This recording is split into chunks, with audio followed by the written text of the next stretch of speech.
You think you know African history? Think again. What if I told you that much of what you learned in school was a carefully crafted lie? This is the story they didn't want you to hear. The real history of Africa, buried under centuries of colonial propaganda and systematic erasure. Let's start with a fact that will shake your understanding.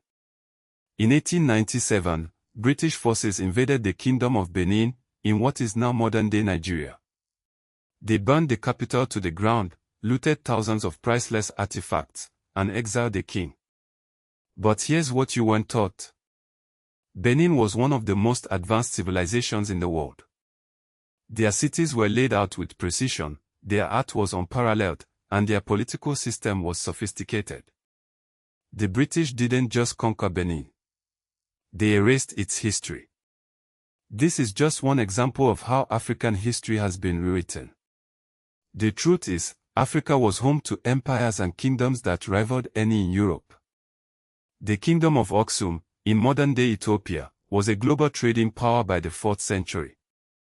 The Mali Empire, under Mansa Musa in the 14th century, was the richest kingdom on earth.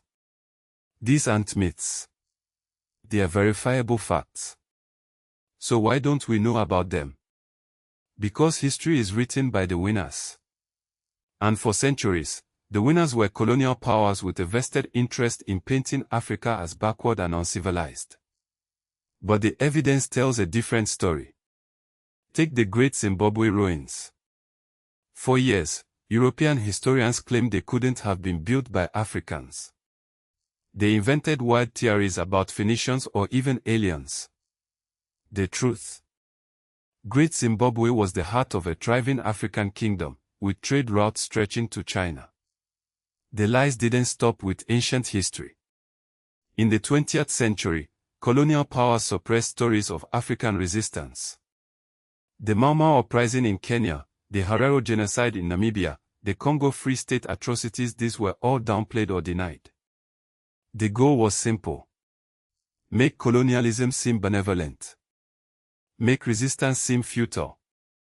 But the truth is coming out. Today, historians are uncovering the real stories.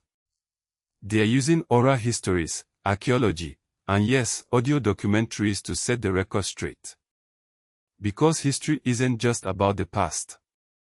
It's about who we are today. When we ignore these stories, we perpetuate the same old lies.